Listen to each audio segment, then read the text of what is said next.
The recent outperformance of the stock market relative to housing continues a trend that has lasted since 2009.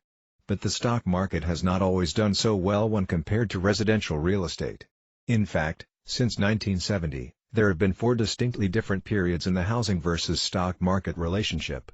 Housing outperforms during Great Inflation, 1972 to 1982.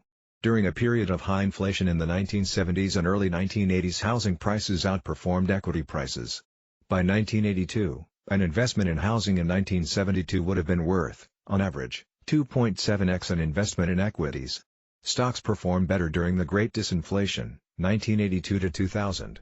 By 2000, an equity investment in the S&P 500 made in 1982 would have been worth 6x the value of investment made in housing that same year, assuming that the housing investment tracked the average prices for U.S. homes over the period. In short, stock prices soared as inflation, interest rates and bond yields fell.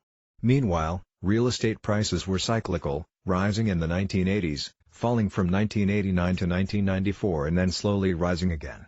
Housing rebounds versus stocks. 2000 to 2009, an investment in housing in 2000 would have returned 3.16 times as much money by 2009 as an investment in the S&P 500. Housing prices soared from 2000 to 2006, and then began to slide.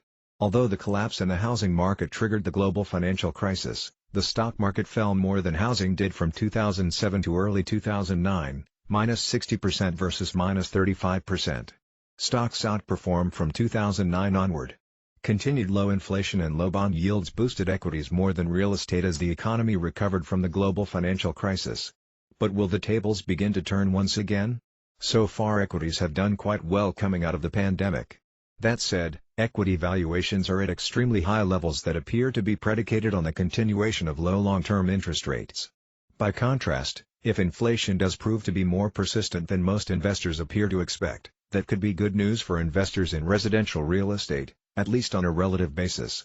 Unlike stocks, which are at record levels of valuation, housing prices are still about 10% below their 2006 peak.